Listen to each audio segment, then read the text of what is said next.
Olá, meninos! Na aula de hoje, nós vamos falar sobre um tema novo chamado de síntese proteica ou síntese de proteínas. Então, vamos lá. Aqui nessa imagem eu coloquei uma célula eucarionte. Para quem lembra das aulas de ciências, uma célula eucarionte é aquela que tem o núcleo delimitado, em que você consegue ver claramente a diferença do núcleo e do citoplasma, tá? Então, essas partes são separadas. O que eu quis ressaltar nessa imagem, pessoal, é o DNA. Aqui eu coloquei a imagem de um cromossomo, que nada mais é do que o DNA. A diferença é que nessa imagem aqui da dupla fita, o DNA ele está descondensado.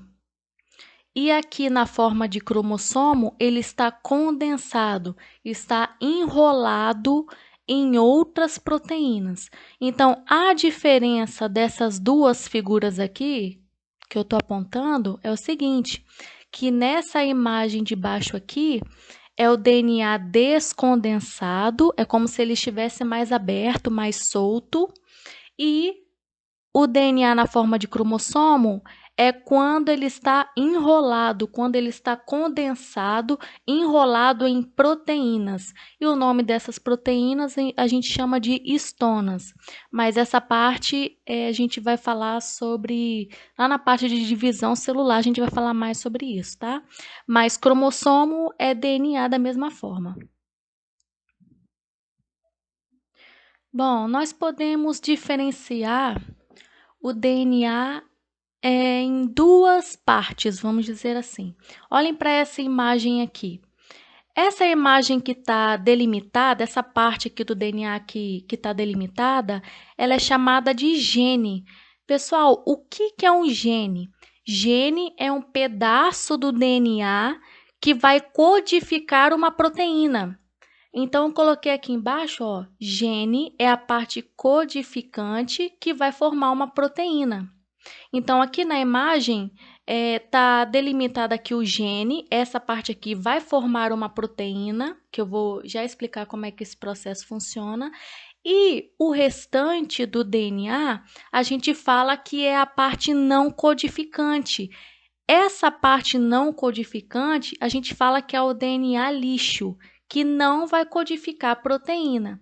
Então, o DNA, a gente pode dividir ele em dois conceitos. A parte que vai codificar uma proteína, que vai formar uma proteína, que é chamado de gene, que é a parte codificante, e a parte não codificante, que é o DNA lixo, ok? Aqui nessa imagem a gente tem os três tipos de RNA. Esse primeiro é chamado de RNA mensageiro, tem um M aqui na frente, pode estar na frente ou aqui no final, RNA mensageiro. O segundo tipo de RNA é o RNA transportador e o terceiro tipo é o RNA ribossômico. Vamos falar um pouquinho sobre cada um deles. A primeira informação que a gente precisa saber é o seguinte, que qualquer tipo de RNA, ele vai ser formado pelo DNA. Só lembrando que o DNA, pessoal, essa imagem aqui que está aqui em cima, DNA, dupla fita, ele é o chefe da célula. Então, ele vai ser responsável por ter as informações genéticas para comandar todas as funções celulares, as funções da célula. Então, a partir do DNA, os RNAs vão ser feitos. Nós temos vários tipos. Olhem para essa imagem aqui do lado. O RNA mensageiro, pessoal, ele vai ser produzido dentro do núcleo da célula. Só que depois que ele for produzido, que a gente vai ver mais à frente como funciona, depois que o RNA mensageiro for feito, for produzido, ele vai sair do núcleo e vai para o citoplasma. Eu vou explicar já o porquê. Então, o RNA mensageiro é aquele que vai levar a mensagem que o DNA está mandando. É como se o DNA é o chefe da célula. E o DNA ele vai passar uma mensagem para o RNA mensageiro. Por isso que o nome dele é mensageiro, porque ele vai enviar uma mensagem do DNA que está aqui no núcleo.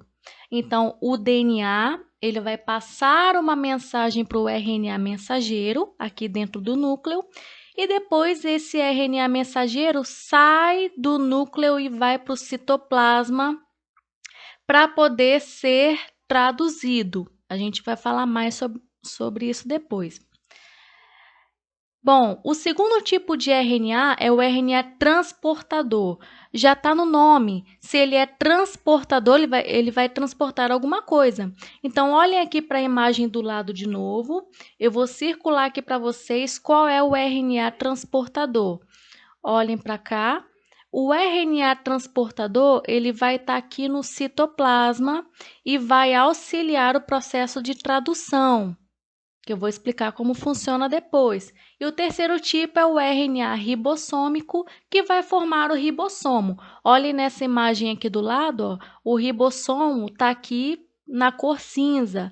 Então, se eu perguntar para vocês qual é o tipo de RNA que forma o ribossomo, é o RNA ribossômico.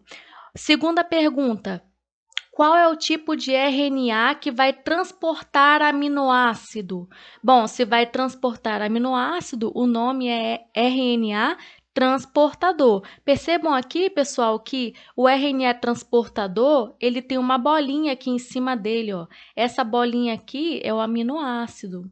E aí, no final do processo que a gente vai estudar, essas bolinhas aqui no final, olhem para cá, para onde eu estou apontando. Cada bolinha dessa aqui vai grudar na outra e no final, várias bolinhas juntas, ou seja, vários aminoácidos juntos, no final vai formar uma proteína. Tá? Então, essas são as diferenças básicas dos tipos de RNA. Pessoal, nesse slide a gente tem a representação básica da síntese de proteínas. Aqui no início aqui a gente tem a dupla fita de DNA, só que aqui ela foi aberta para poder ser transcrita para um RNA mensageiro. Como assim? Vamos lá. Vamos supor que o gene, que é a parte que codifica uma proteína, a gente vai falar com detalhes depois. Vamos supor que o gene seja essa parte aqui que eu estou circulando. Se essa parte é o gene, é ela que vai ser transcrita para um RNA mensageiro. Só que cuidado com isso, tá? O DNA, nesse caso, ele vai ser transcrito para RNA, ou seja, é de DNA para RNA. Isso quer dizer que, enquanto no DNA a gente tem a timina, quando a gente transcrever para o RNA, a gente não vai ter timina, a gente vai ter, no lugar da timina, a gente vai ter a uracila. Então, como que vai ficar essa complementação? Timina no RNA vai ser adenina. Adenina, se fosse o DNA, seria timina, mas como a gente está falando de RNA, a timina vai ser substituída pela uracila. Citosina, pareia com guanina. Continuando, timina com adenina, adenina com uracila, guanina com citosina e assim por diante. Então, só para a gente resumir aqui, se uma célula, por acaso, fosse fabricar mais DNA, então seria de DNA para DNA. Como que ficaria? Vamos olhar o exemplo aqui em cima. Ó. Se fosse de DNA para DNA, seria adenina, timina, timina, adenina, guanina, citosina, adenina, timina e assim por diante. Ou seja, nas duas fitas a gente teria timina, mas se o DNA, se por exemplo a célula quer fazer proteína, o DNA vai ter que formar o RNA. Como é de DNA para RNA, na fita de RNA a gente não vai ter timina, a gente vai ter a uracila. Bom, nome do processo, muito importante. Quando o DNA faz uma fita de RNA mensageiro, o nome desse processo é transcrição. Então, transcrição é quando o DNA faz uma fita de RNA mensageiro. É de DNA para RNA mensageiro. Esse processo de transcrição, ele acontece, olha aqui na imagem, ele acontece no núcleo da célula. Como eu falei para vocês no slide passado, o RNA mensageiro, ele é produzido no núcleo. Depois que ele é formado, ele sai do núcleo e vai para o citoplasma e gruda numa organela chamada de ribossomo. E aí, esse ribossomo, aqui no citoplasma, ele vai fazer a tradução desse RNA mensageiro, porque afinal de contas, esse monte de letrinha aqui, que são bases nitrogenadas, né? A gente não consegue definir o que é. Quem é que vai ajudar? Quem é que vai fazer a tradução no citoplasma? Vai ser o ribossomo com o auxílio dos RNAs transportadores. Então, cada trinca dessa aqui, por exemplo, A, U, G, cada trinca, ou seja, cada códon vai ser traduzido em um aminoácido. Então, cada trinca de 3 em 3, cada trinca do RNA mensageiro vai ser responsável por formar ou trazer um aminoácido. Então, por exemplo, se no RNA mensageiro, né, ele foi formado no núcleo e foi lá para o citoplasma e grudou no ribossomo para poder acontecer a tradução. Vamos supor que o RNA mensageiro tem essa sequência aqui, ó, AUG. Esse aqui é o primeiro códon, né? É a primeira trinca. Essa trinca, esse códon AUG, vai ser responsável por formar esse aminoácido aqui, ó, que é a metionina. E aí, quando o ribossomo for passando por esse RNA mensageiro, ele vai chegar aqui na segunda trinca. Claro que isso aqui eu coloquei como exemplo, mas poderiam ser outras. Segunda trinca, AUC. AUC vai corresponder ao aminoácido isoleucina. Próxima trinca, vamos supor que o ribossomo continuou andando nesse RNA mensageiro aqui e chegou nessa próxima trinca, UCG. Essa trinca aqui vai ser responsável por formar um aminoácido serina e daí por diante, até encontrar um dos tipos de aminoácidos de parada, de códon de parada, melhor dizendo, que tem aqui do lado, eu coloquei para vocês, ó, que o códon de iniciação é o AUG, como está representado aqui na imagem, ó. Então, sempre que o ribossomo encontrar esse códon AUG, que é o códon de iniciação, o processo vai começar. E se por acaso o ribossomo encontrar algum desses 3 códons de paradas aqui, o processo de tradução vai parar. Então, aqui tem como exemplo o códon UAA. Vamos dar uma olhadinha aqui, ó. UAA é um dos códons de parada. Então, se o ribossomo chega nesse códon aqui, o processo de tradução ele acaba, e aí no final do processo vamos ter várias bolinhas dessas aqui, vários aminoácidos. E aí a gente forma uma proteína. Só lembrando que esses aminoácidos aqui, eles vão ser unidos por ligações peptídicas, ok? Então, resumindo aqui esse slide, o que tem de importante? Que o processo de transcrição é de DNA para RNA mensageiro e esse processo acontece no núcleo. E tradução é quando o RNA mensageiro ele é traduzido em aminoácidos e, consequentemente, em proteínas. E o processo de tradução acontece no citoplasma pela organela ribossomo. Aqui nesse slide, nós temos uma tabelinha que é chamada de código genético, que isso se resume, pessoal? Aqui nós temos vários códons e os aminoácidos que estão representando esses códons. O que eu coloquei aqui do lado de importante? Olha, cada códon, só para lembrar, o que é um códon? É uma trinca de 3 bases nitrogenadas. Cada códon desse aqui é responsável por gerar um aminoácido. Então, a UG vai gerar o aminoácido metionina. Então, vamos olhar aqui na imagem aqui do código genético. AUG. Como é que eu encontro esse AUG? Primeira letra, A. Então, a gente encontra aqui, ó, primeira letra, A. Segunda letra, U. Então, segunda letra, U. Então, tá nessa faixa aqui. Terceira letra, G. Então, aqui a gente encontra, ó, AUG, que é o códon de iniciação. Toda vez que o ribossomo encontrar com esse códon aqui, ele vai formar o aminoácido metionina, que é o códon de início, né? Que é onde o processo de tradução vai começar.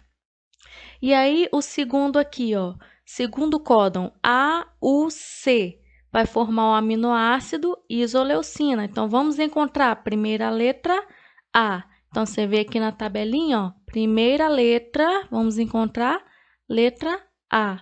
Segunda letra qual, gente? Letra U. Então, a primeira letra, segunda letra a gente vê aqui, ó.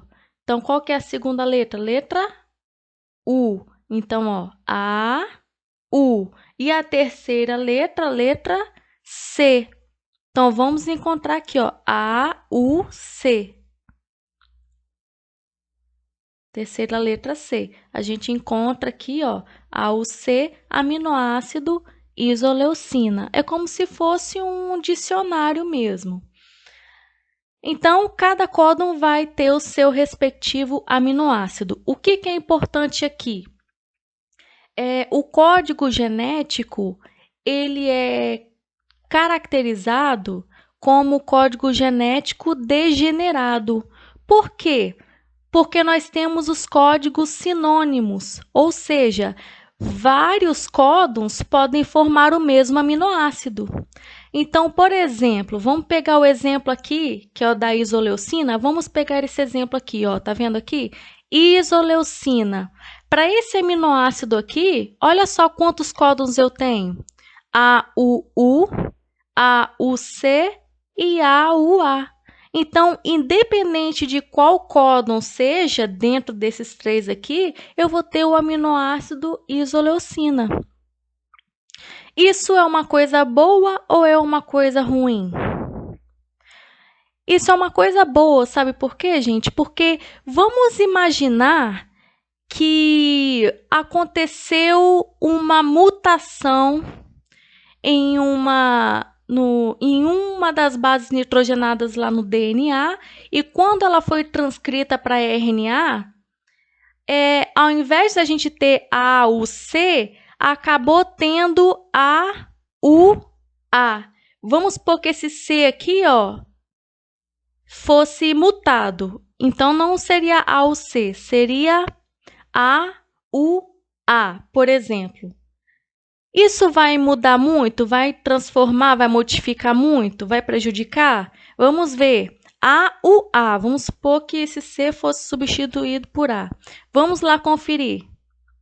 Nós tínhamos A, U, C, e esse C sofreu uma mutação e foi transformado em A. Ou seja, A, U, A está representando o mesmo aminoácido, isoleucina. Então, em casos de mutações desse tipo, em que o aminoácido ele não é transformado, essa mutação não vai causar prejuízos futuramente, porque a proteína, no final, ela vai ser a mesma, certo? Então, depois, em futuras aulas, a gente vai ver de forma mais aprofundada. Então, por que o código genético ele é degenerado? Porque nós temos vários códons para o mesmo aminoácido. Outra característica é que o código genético ele é universal para todos os seres vivos. O que isso quer dizer? que, independente se o ser vivo seja um ser humano, um gato, um cachorro, até mesmo uma bactéria, tá? Tem questão que até fala dessa forma. Em todos esses seres vivos, os códons vão gerar os mesmos aminoácidos. Então, se, por exemplo, com esse códon AUG, que é a metionina, no nosso corpo, AUG vai ser metionina, mas numa bactéria, AUG também vai ser metionina. Vamos pegar outro exemplo aqui, ó. CCU. CCU, nas nossas células, significa prolina. E CCU em uma bactéria também significa prolina. Num cachorro, num gato, em todos os seres vivos. Então, por isso que o código genético ele é universal. Então, essa parte aqui é muito importante e eu quero mostrar para vocês os códons de iniciação e os de parada. Código de iniciação vai gerar o aminoácido metionina, que é onde vai começar o processo de tradução. E aqui em vermelho a gente tem os códons de parada, o AA, o AG e o GA. Não sei se vocês perceberam, mas os códons de parada não vão formar nenhum aminoácido, só o de iniciação que vai formar a metionina, ok? Pessoal, lembra que eu falei para vocês no início da aula? Eu falei assim, que o DNA ele tem uma parte codificante, que a gente chama de gene. Aí eu coloquei aqui essa figurinha, ó. Esse aqui é o gene, que é a parte codificante. E tem a parte que é considerada DNA lixo, que não vai codificar nada, né? O que é importante aqui? É vocês saberem que até mesmo o gene ele vai ter DNA lixo. Então, aqui para representar, o que seria o DNA codificante que realmente vai formar proteína? Essas partes codificantes dentro de um gene são chamadas de exons. Então, aqui eu tenho um exon, 2 exons, 3 exons, 4 exons. Esses exons aqui é a parte codificante. Só que isso aqui que está em verde é a parte intrusa, que a gente chama. Se é a parte intrusa, que é o DNA lixo, né? A gente chama de intron. Então, aqui em verde eu tenho vários introns. São partes intrusas, né? Que elas não deveriam estar ali. Então, a célula, antes de ela fazer a molécula de RNA mensageiro, né? Porque a mensagem ela tem que ser bem passada para o ribossomo futuramente. Lembra que eu falei? Nesse momento aqui, a gente está no núcleo da célula. Então, esse gene aqui, que tem várias partes intrusas, que a gente chama de introns, elas vão ter que ser cortadas. Então, é como se aparecessem várias tesourinhas aqui, ó, para tirar essa parte verde, para tirar os introns, para sobrar somente os exons, né? E aí, quando a gente vai cortando de várias formas, a gente chama isso de splicing. Só que como esse splicing pode cortar de formas diferentes, por exemplo, esse RNA mensageiro aqui, agora eu tenho os exons, só que esses exons foram cortados e montados de formas diferentes. Então, veja bem aqui nesse primeiro caso, nesse splicing aqui, eu tenho o exon 1, o exon 2 e o exon 3. Então, eu juntei esses 3 bloquinhos aqui. E no segundo exemplo, eu tenho o exon 1, exon 2 e o exon 4.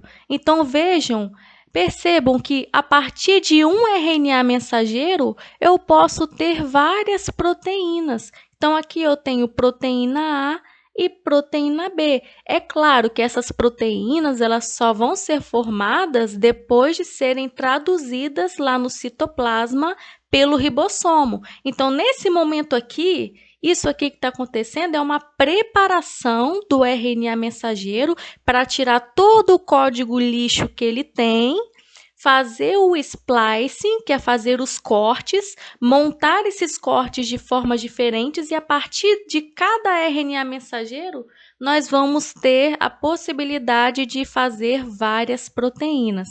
Por que eu estou focando nessa parte? Porque no início da aula eu falei com vocês assim, pessoal, o gene é a parte codificante que forma uma proteína. Só que agora no caderno de vocês, coloquem uma observação aí. Um gene vai formar um RNA mensageiro, só que esse RNA mensageiro vai sofrer processos de splicing, de cortes, e aí podem ser remontados. Ou seja, o gene, ele pode dar origem a várias proteínas. Cuidado com isso, isso é importante, pessoal. Vamos para o próximo. Aqui nessa imagem é só uma representação de uma célula eucarionte com o seu núcleo e o seu citoplasma. Aqui no DNA, se a célula duplicar ou replicar o seu DNA, se ela só fizer DNA, é porque ela quer quer passar o seu DNA para células filhas. Então, é porque a célula quer se multiplicar.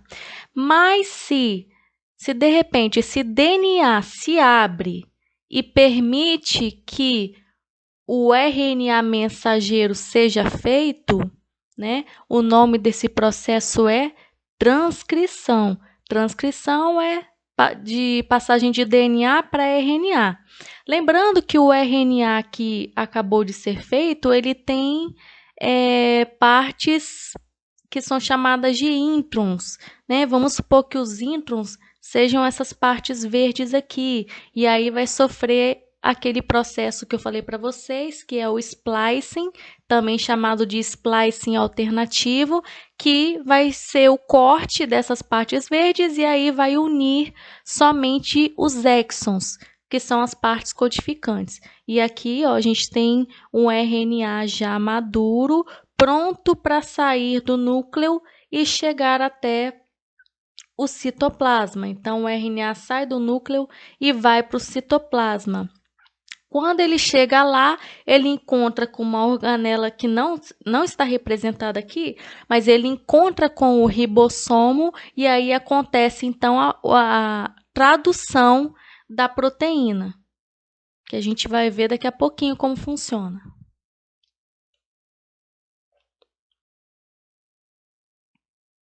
Aqui é um resuminho que eu coloquei para vocês. De DNA para RNA mensageiro, o nome desse processo é transcrição. Esse processo de transcrição acontece no núcleo da célula. E aí, depois que o RNA mensageiro sai do núcleo e vai para o citoplasma, para formar a proteína, para ser traduzida em proteína, o nome desse processo é tradução, ok? Pessoal, aqui nessa imagem eu tenho a tradução, só lembrando que tradução acontece no citoplasma com a ajuda do ribossomo, tá? Aqui a gente tem mais uma figura, que é a figura do RNA transportador, e a função do RNA transportador é transportar aminoácidos. Só que esse aminoácido aqui, ele tem que ser correspondente com o códon do RNA mensageiro. Como assim? Vamos lá.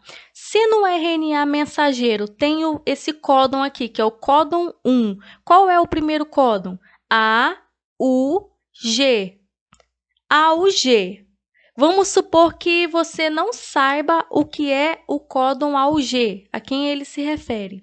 Aí, o que acontece? O RNA transportador, ele traz a complementação desse AUG, ou seja, ele complementa, nesse caso vai ser de RNA mensageiro para RNA transportador, ou seja, é de RNA para RNA, não tem timina, só vai ter uracila. Então, como é que fica isso aqui? O G, qual que é o aminoácido que ele vai trazer? É a metionina. Inclusive, eu falei com vocês que o A, o G é o códon de iniciação, lembra que eu disse? Então, vai trazer a metionina. Só que, ao mesmo tempo, eu tenho o códon, mas o RNA transportador, ele traz na pontinha dele o anticódon, que vai complementar o códon do RNA.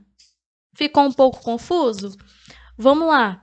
Ó, se aqui a gente tem no RNA mensageiro AUG, o RNA transportador vai trazer a complementação de RNA para RNA. Então, como é que fica? Adenina, uracila. Uracila, adenina. Guanina, citosina. Certo? E aí, ó, olha o próximo códon. Códon U. Isso aqui está no RNA mensageiro, né? Então, o que vai ter que acontecer nesse caso?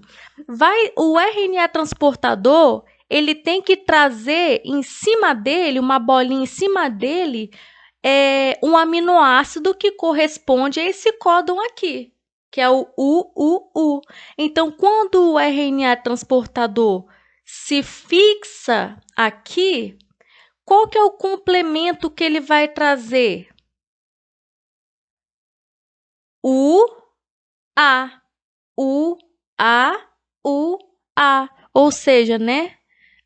Adenina, uracila, adenina, uracila, adenina, uracila. Porque não pode ter timina, porque aqui só tem RNA. Então, não vai ter timina. Então, quando o RNA transportador se fixa aqui no segundo códon, ele traz essa bolinha junto com ele aqui, que é o fenilalanina, que é um outro aminoácido. E aí, pessoal, o que acontece? Todo esse RNA mensageiro aqui, ele vai ser lido. Vários RNAs transportadores vão chegar com seus respectivos aminoácidos.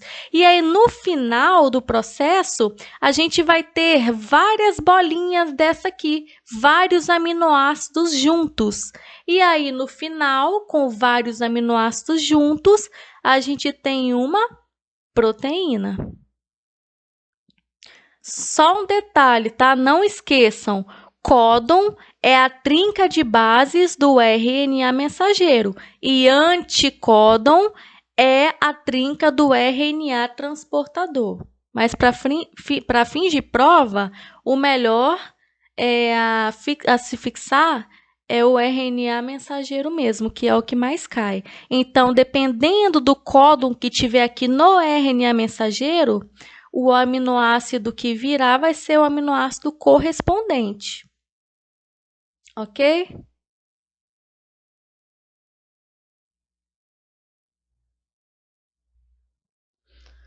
Aqui eu trouxe um vídeo para vocês para representar. Ó. Aqui a gente tem uma célula.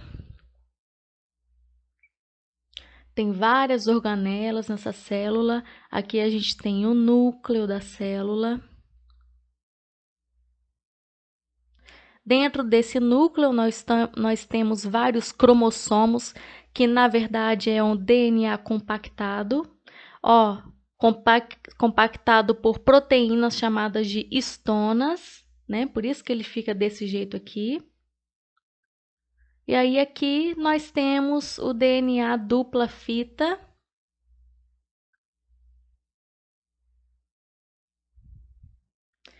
Uma enzima importante chamada de RNA polimerase tem o intuito de fazer o RNA mensageiro aqui, ó.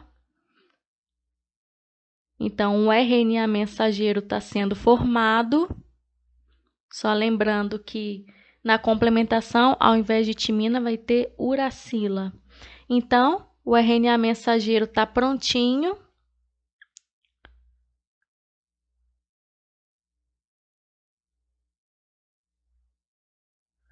Ele sofre o processo de splicing para tirar todo o DNA lixo e a partir daí ele viaja, sai do núcleo e vai lá para o citoplasma da célula para se encontrar com o ribossomo.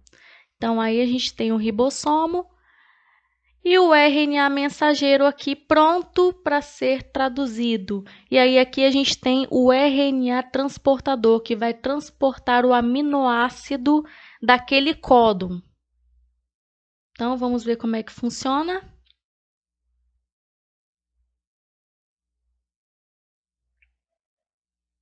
Olha como o sistema é rápido. O RNA transportador traz a sua complementação junto com o aminoácido correspondente. E aí no final, olha o tanto de aminoácidos que nós vamos ter, gente. No final do processo de tradução, nós vamos ter uma proteína montada com a sua estrutura.